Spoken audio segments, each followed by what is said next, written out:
Testing, 1, 2, 3, testing. Hopefully this is going to be okay sound. So, yeah, you're probably thinking right now, wow, Mike McGee decided to do another documentary for the Oscars challenge. Yes and no.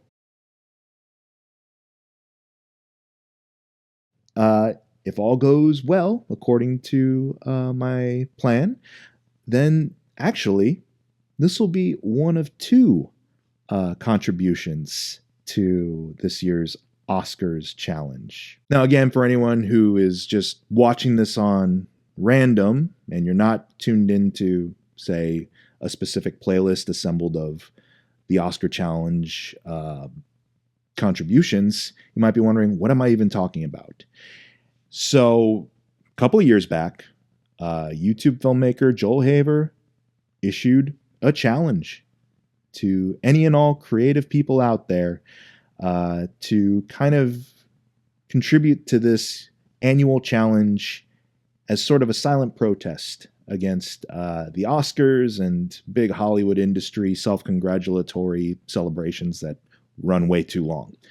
He said, instead of watching the Oscars, go out and make your own movie for 3 to 4 hours.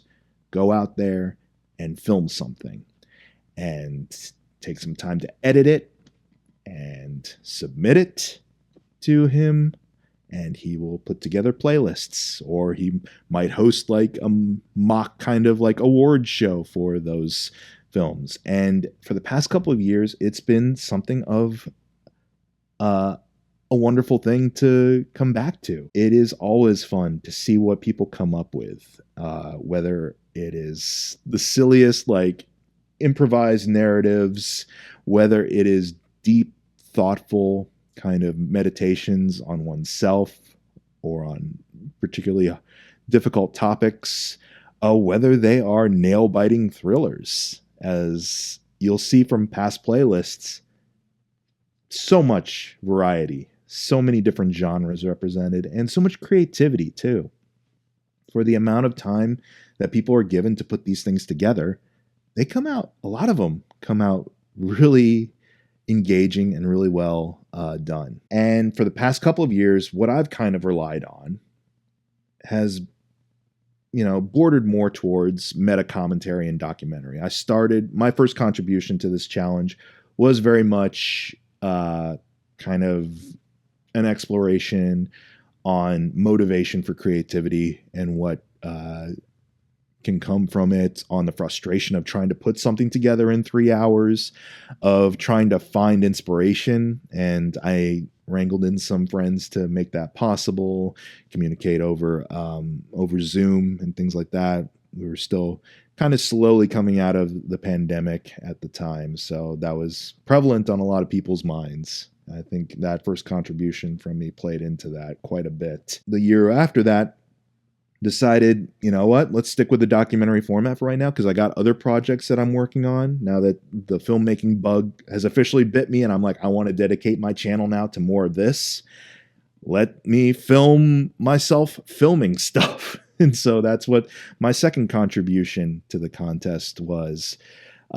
Just me talking about movies that influence me or have captured my imagination while I'm out getting shots for another film project. And then the year after was the year I decided, okay, let me actually make a narrative this time. I've done the last two, relying more on just me being me and talking. Let me actually do something with a set out like plot, with a character, and resolving that story, so to speak. Because the previous ones, they're resolutions, but they're not like the end resolutions. It's more like, okay, I leave you on this note and make of it what you will. Unfortunately, the idea I had in mind and that I actually did shoot, I ended up being very dissatisfied with what I had put together in just those 3 hours. And it was because it was tapping into something deeply personal. It was tapping into this anxiety and fear about mortality that I wanted to seriously address, that I wanted to give a voice to outside of just myself, that I felt film could do. And so I ended up scrapping that idea and put together in the 11th hour a third documentary, kind of, where I'm, pontificating and offering my thoughts on the process of filmmaking and storytelling while wandering out in the woods. And that was my third entry. But this year, I was like, okay, you kind of chickened out last year. I mean, I didn't chicken out necessarily. That film about, death and mortality, it eventually did come to fruition as my film companion. But that I actually shot and took my time with over a couple of days, actually. And I had to really just kind of hammer down what the core essence of that film was going to be. That eventually came to fruition, but it wasn't going to come to fruition in its most honest form within a 3-hour time frame for the challenge. This year, though, I decided, you know what? I need to make a narrative.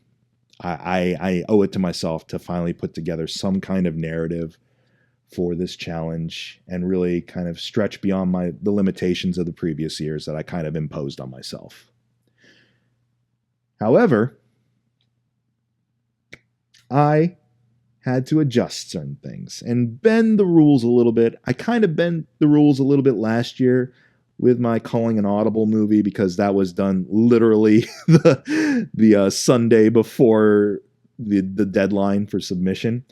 Here, though, I kind of went the opposite direction, where I'm contributing not one, but 2 films. But here's the kicker, and I gotta fess up to it. Neither of these films is being shot during the Oscars. Now, there's a reason why. A couple of reasons why, actually. The first being is that schedule-wise, I don't got time for the Oscars anyway. But also, I don't have time to go out and film for this Oscars equivalent challenge. I have, commitments during the work week that require me to be up early. I can't afford to be out on a Sunday night until, I guess, 10 or 11 o'clock filming stuff. Or I can't afford to be even up that late.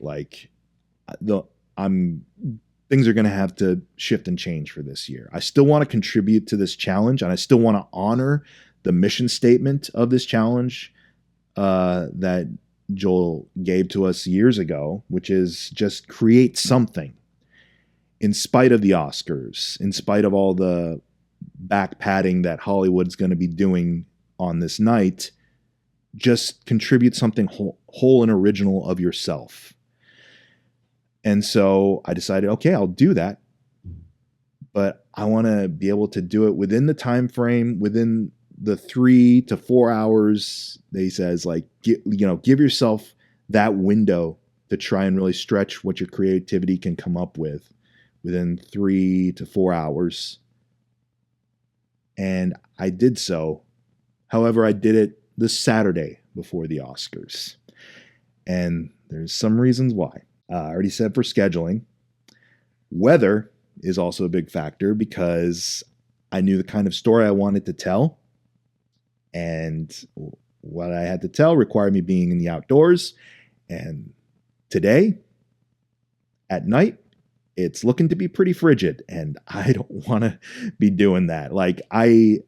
The film, hopefully that's above this film, called Long Ride to Sunrise. That was shot from 3 a.m. to 6:30 a.m. on Saturday, March 1st. And that weather was lovely. And when I say lovely, mid-30s.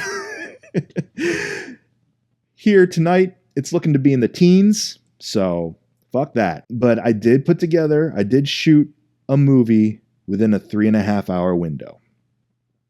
Just not on Oscar night. And the last reason I'm going to give you for why I kind of changed things around this year with regards to the some of the guidelines is because I wanted to push it a step further, actually. This is the Make a Movie During the Oscars challenge. I wanted to push it to make and release a movie during the Oscars challenge. Currently, I'm sitting here waiting for my film, Long Ride to Sunrise, to premiere on YouTube at 7 o'clock Eastern Standard Time, when the Oscars are supposed to start. That was a clear-cut goal I wanted to have this year. Once I figured out what I wanted to do for a film, and once I figured out, like, well, time constraints, weather constraints, here's maybe just a little flourish I can add on to it, is to not only make a movie, or to film a movie at least, within a limited time, a window of time, but to release it within a limited window of time as well. So hopefully there'll be some people out there that tune into my premiere instead of catching the Oscars.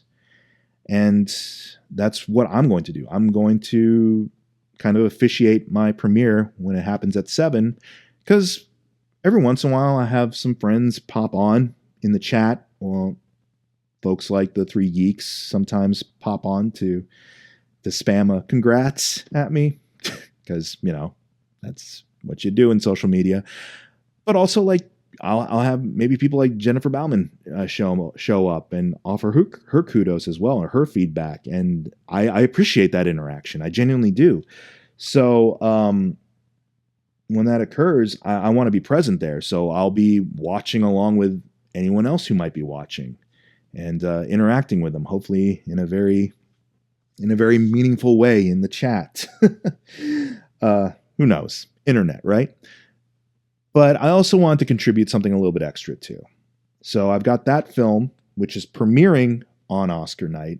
And then I have this film, which is taking place, being shot now, about, what is this? Yeah, about 2.5 hours out from Oscar night. Because once I'm done watching the premiere of my movie, I'm going to bed. That's just the way it is. I'm a geezer at this point. Even if I were still into the Oscars, I doubt physically I have it in me to stay up to watch the entirety of them. So I'm gonna watch my premiere, and then off I go to start my work week. So that is the reason why, hopefully, this is something of a McGTV double feature, either on my site or on the playlist. Hopefully they're both in order on the playlist here. This can also be considered something of a making of documentary, because I'll probably be talking a lot here at this point about what my inspiration was for the feature film I put together, Long Ride to Sunrise, and some of the intricacies about putting together a shoot like that that's 3.5 hours long in the early morn.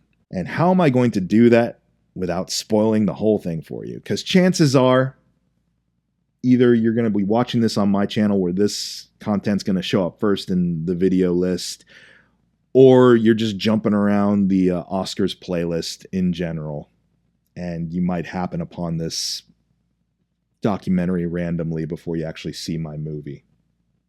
I don't want to give away what the film's about, but I want to talk about it. So, challenge accepted.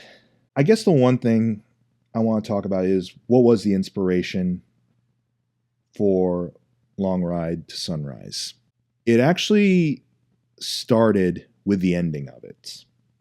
That might be a spoiler in and of itself. I mean, the spoiler is kind of in the title.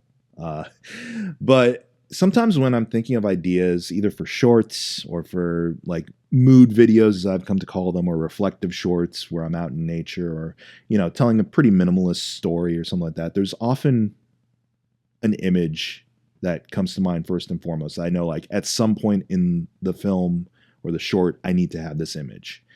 In the case of this one, as I was thinking about what I wanted to put together for this year's challenge, I had not just an image, but a prop and a song selection already in mind, working in tandem to produce kind of the final sequence of my movie. And I thought that was a good starting point. Be like, okay, you know what you want to see, you know what will be involved in the shot, and you know what music you want to hear. Great. Oftentimes, I'll look for a lot of those, you know, attribution free tracks, and a lot of them are really good. A lot of them like immediately evoke images, and so that happened to be the case for this year. Was I heard this one track, and again, I'm not going to spoil it because I just want you to hear it for yourself, so you don't search it up just on its own. But I heard this one track, and then I immediately started thinking of like what images or what stories I could tell centering around that. And that's when the closing image of my movie came to mind, and I'm like, okay, I know what I want. How do I go about achieving that? And I realized that, okay, in order to make this like a genuine, in my own faux pretentious way, cinematic moment, I can't replicate what I need in the time frame during the Oscars. Like I said, kind of a spoiler in the title, Sunrise, doesn't quite equate to Oscar night. So I knew I needed to be able to capture a certain time of day. And I wanted to do it in a genuine way. I didn't want to green screen it. I didn't want to, do a DIY kind of quirky representation of it, because that wouldn't really work for my aesthetic overall. I wanted to be able to genuinely get that image in the most organic way possible. And the most organic way possible is to just be available to shoot it at that time of day. Again, one of the reasons why I decided to do the shoot a day early. So once I figured out, okay, that's what I want, what else do I need? I need my prop.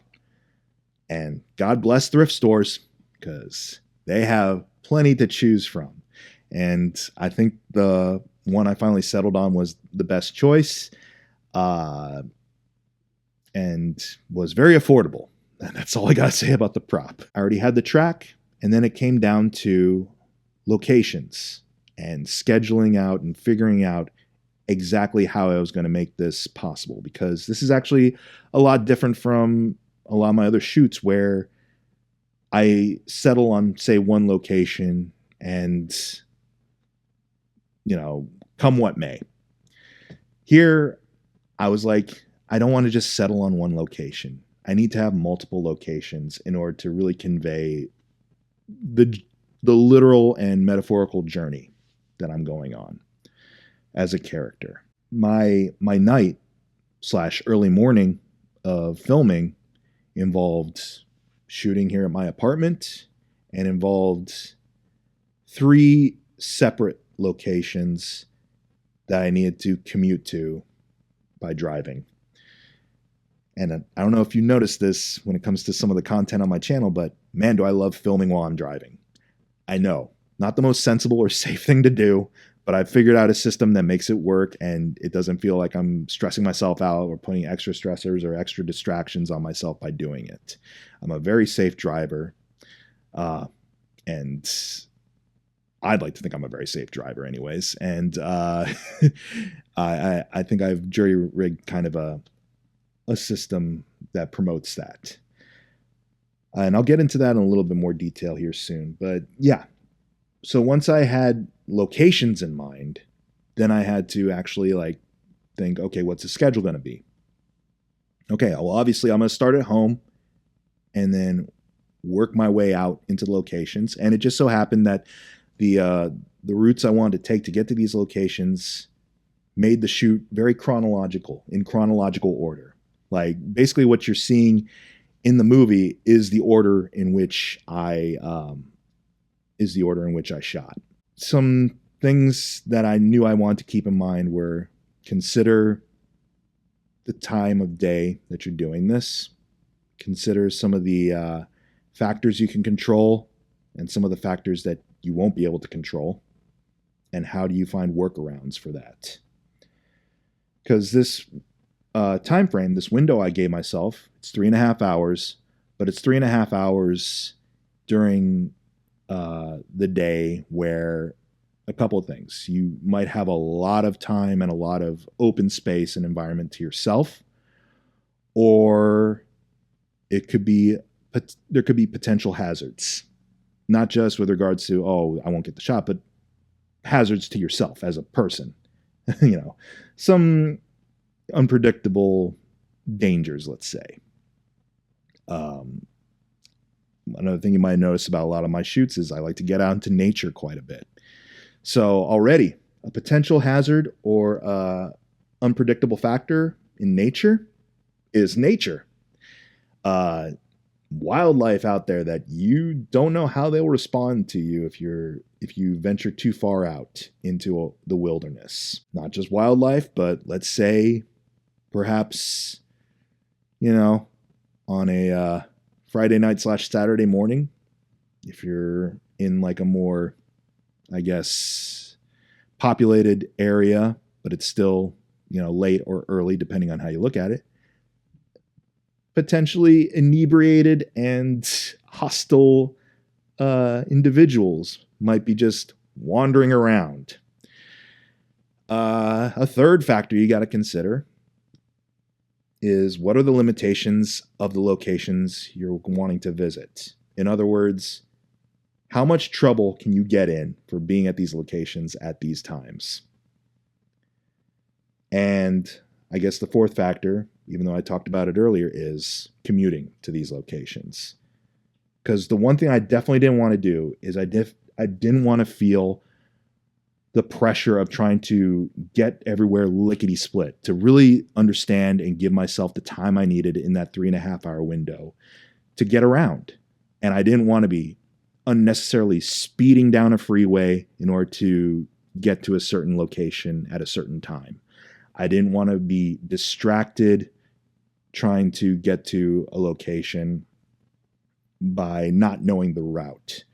And I also wanted to be able to perform while I was commuting as well, because it's, again, in the title, that ride. It's about this journey, and a character can only stay quiet on a journey for so long, I feel. So what opportunities was I willing to give myself during commute to be able to perform a little bit, being able to tell more of the story and not be distracted, and still be like a safe driver and still get to the locations unharmed on time.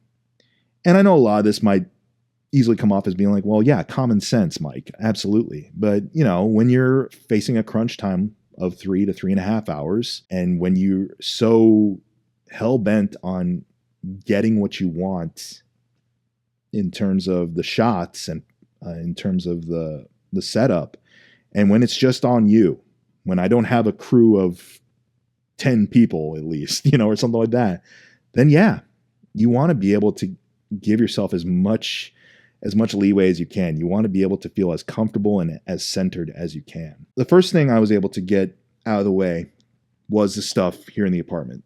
That's a controlled space. My lighting is what I wanted it to be. I knew what I wanted to say. I knew how I wanted to present that shot. So I went ahead and did that, easily done in like 15 or 20 minutes. And then I had prepped ahead of time because I knew I was going to be doing an very early morning shoot. I actually woke up at 2 a.m., had a shower, and the night before I had already packed all my gear. I packed the prop. Or no, the prop was already out because I needed it for the shot here, but it was ready to go. But everything else that I needed, I had already kind of packed up and gotten ready by the door. And so once I got done with the apartment stuff, it was around, I want to say 3:30 or so. And then I went out to my first location. And my first location, I knew I wanted it to be the closest one, because that way I could just kind of ease into a very early morning shoot. I wouldn't feel like, oh, I'm overtaxing myself, or I'm going to be exhausted by the time I get to the farthest out location. And also, the farthest out location is the last place I need to be in terms of the shooting schedule, because I need to be there at a certain time of day. So just so happened that, yeah, the next location was the one that's closest to me. And all in all, that was about 15 minutes once I got there. I had it pretty much all to myself. Again, I don't want to spoil too much. I don't want to tell you specifically what it is, but I had that location all to myself and was very, very thankful for that because it allowed me some time to really kind of see like, okay, is the lighting going to be okay? Because I have shot at that location before for smaller stuff. And I just want to make sure like, okay, the lighting still works for what I need to do. It's not going to be too washed out or anything like that. I mean, this is a older camera I work off of usually. I think there's a certain quality it lends to it, but certainly when it comes to like low lighting or like night shoots, it's not the best. I'll admit to that. But that one went really smooth. I was basically there for as long as I needed to be there. Got the shots I wanted. Got the setup I needed. Pretty much the way I envisioned it in my head. The only thing that kept my head on a swivel was that I did hear the in the background of, I'm pretty sure, raccoons in the dumpsters. And okay, trash pandas, sure, whatever, but they're still wild animals with potentially fatal diseases in them. So you want to be aware of your surroundings, but not let it interfere too much with what you need to produce in terms of your performance or in terms of, giving yourself time to set up the camera. So I was constantly keeping that sound close by me, being like, just monitoring it, being like, okay, they seem to be just keeping to themselves in the dumpster. That's fine. And as I moved away gradually more and more from that area as the shoot went on, I was like, okay, I can ease up a little bit more. I'm fine. So got that location done with. Then had to hit the freeway and head over to my next location. This is where I'll talk a little bit about what I kind of do whenever I try to film while driving. Because again, this could very much be a don't try this at home, kids. And that's the thing, is like, absolutely, like, don't drive distracted. Don't give yourselves those avenues of distraction. But what I usually try to do is a couple of things. First of all, I have a setup for my phone usually, in case I need to look at GPS and things like that, which GPS I'll get back to here in a second. But if I need to mount the phone and stuff, there's a camera on there.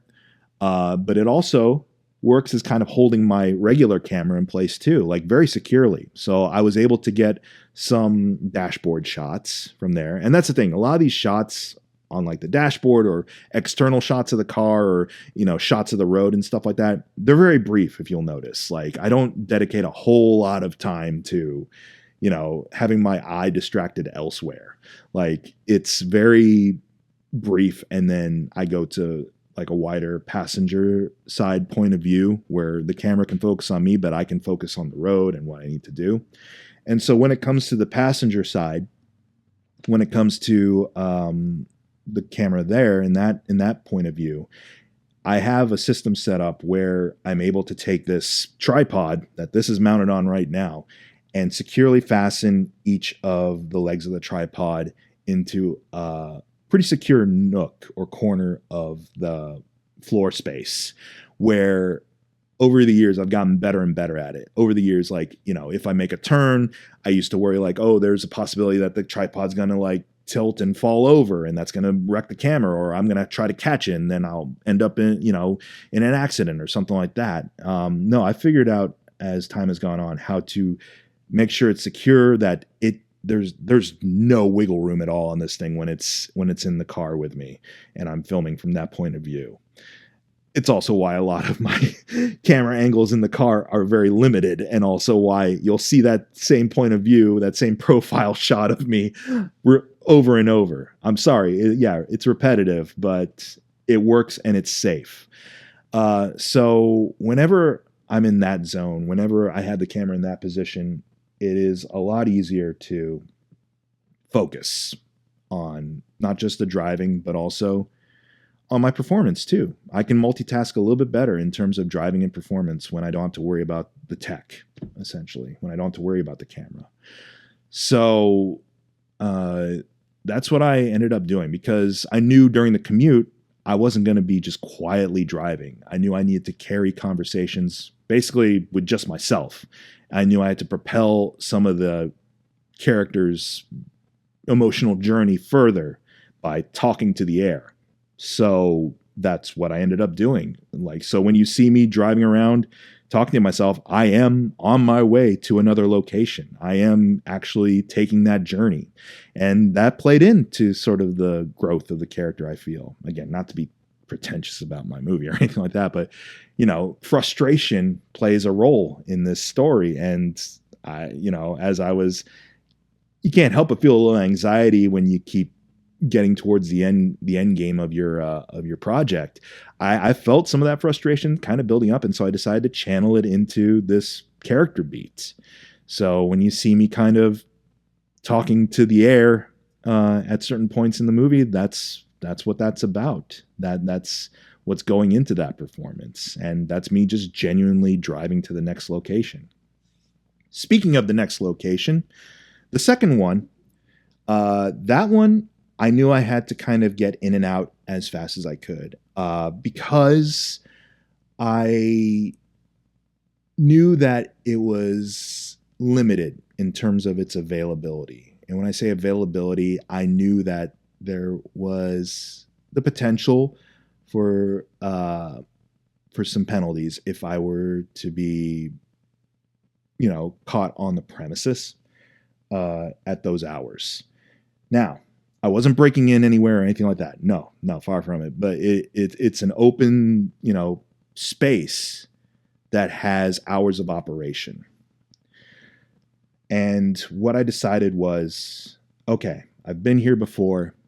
I know what the hours are, but I also know like what could be, discerned as like a reasonable time a reasonable, place to kind of have this shoot. So originally, I thought maybe I could venture in a little bit further and have a whole other sequence, but I was thinking like, no, don't press your luck on that, Mike. So I just kind of stayed on the outskirts of this space, just because I didn't want to stay there too long. And if I were to, run into any law enforcement or anything like that, I didn't want to seem as though like it was a serious trespassing. Like it really wasn't. Like I was literally just like a step or two away from like the parking lot and things like that. And it's not like, I think the lot itself is like is open. So it's just the matter of like, I knew what I wanted going into that particular location. So I made sure everything was ready to go before I even stepped out of the car. Like I had my lapel mic on, which I usually use for, whenever I'm out in locations, and there's a chance that the external audio is going to be overwhelming my regular dialogue, especially if I'm trying to talk in like hushed tones and things like that, or more intimate kind of tones. I always had that lapel mic ready. So it was hooked up to my phone, which is kind of, I guess, my external recording device, had my camera ready. I knew what the shot was that I wanted going into that location. I knew where I wanted to set up that camera. But what I kind of forgot about in the moment for an instant was, oh yeah, it's early in the morning. Your lighting is going to be shit. More so than it is usually. And so thankfully, that's why whenever I do go out on like later day or evening like shoots, I have my my handheld lantern there, which you probably saw in my movie from last year. I have that ready as a light source. And I set it up in a way that like, okay, it's not going to be an obvious light source like, oh, he put that there specifically to light himself, but it could look as though it's like it's part of the environment, and that it casts enough shadow on me or casts enough light on me that you can tell I'm there, that you just don't hear my voice out in like a muddled black kind of scene. You actually see me highlighted a little bit. So that ended up being a godsend to me, because I was like, oh yeah, that's right. I packed that the night before. That's ready to go. That location actually took about 5 minutes tops to get what I needed there. I knew I wasn't going to want to stay there long. I was just like, just because I was thinking like, this is the one where I'm, iffy about repercussions if I'm seen there, past operation hours. So got in there for 5 minutes, did my thing, and then left and hit the road again and kept performing and went to the farthest out location. Now, this last location, which is the last location in the movie chronologically, I felt so at ease with. I felt very comfortable. One, because it is open to the public for 24 hours. 24 hours a day, 7 days a week, unless, otherwise closed for outside factors, who knows, like construction or what have you. It's available and open to the public. So I knew, okay, I'm not going to have any issues while I'm here, or I don't have to worry so much while I'm here. Once I got there, I realized like, wow, I actually have a lot of time to kill before I need to get the shot I need to get. Because again, it's in the title. The shot I need to get occurs at a specific time. So I was just kind of sitting around at first thinking like, oh God, am I going to just hang out here until I need to set up for that? And I thought, you know what? I'm going to improvise another scene here. I have the time. I have this place all to myself right now. I'm just going to improvise something really quick. And I ended up just doing that. And as I got that done, I'm like, okay, cool. This is gonna be a good way to round out this adventure. But as I continued, I noticed like, oh, off in the distance, here's a truck pulling up. Oh, here's another vehicle pulling up.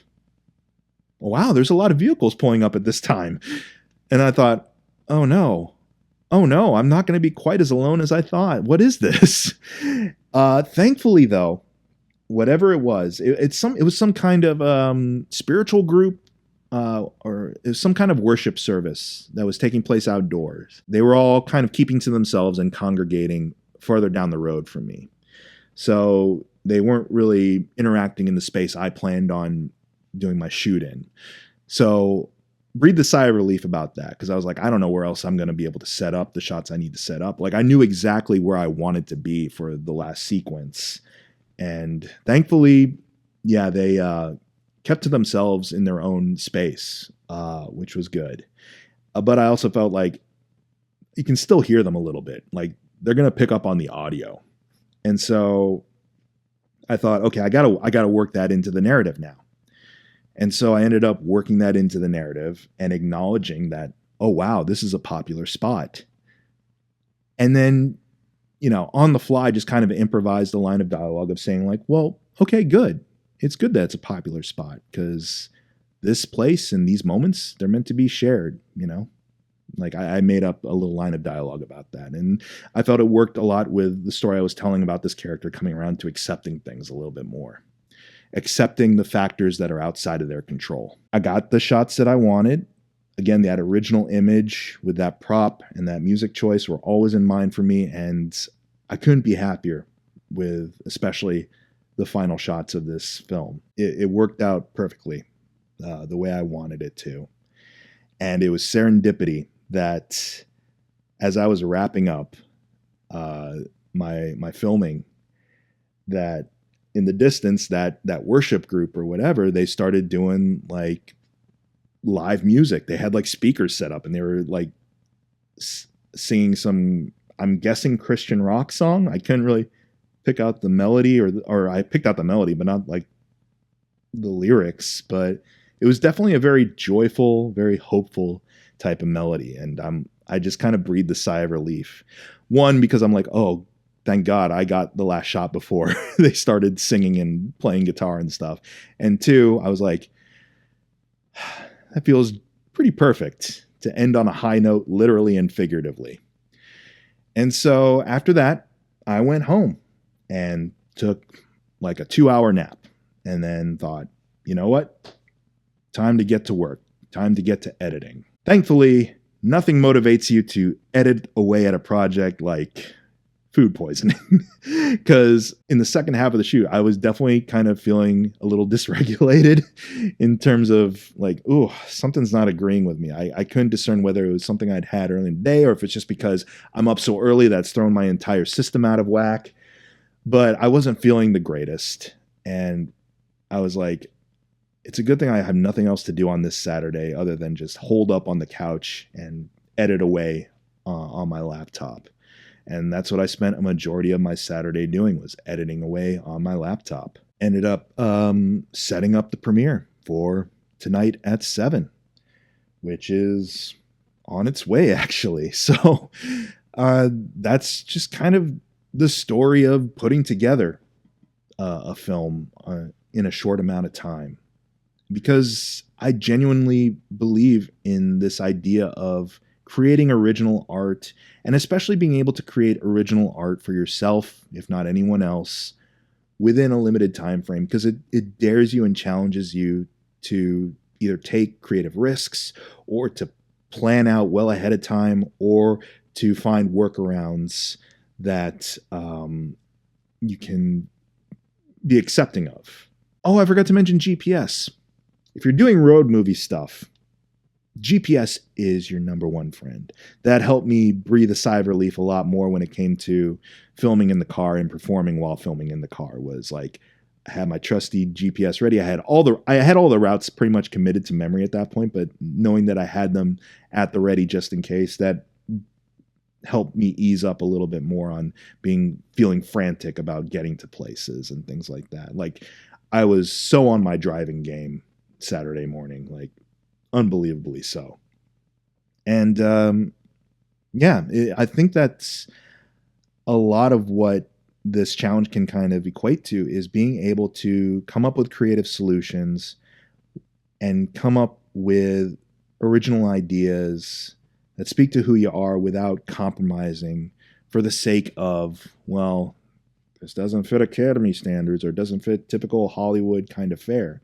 Like, just play to your strengths, play to what you feel you can communicate through this medium of film. I mean, I'll still try ideas here and there. Like, I do the occasional silly action figure video, with stop motion. I'll do maybe some quirky comedy type stuff with friends.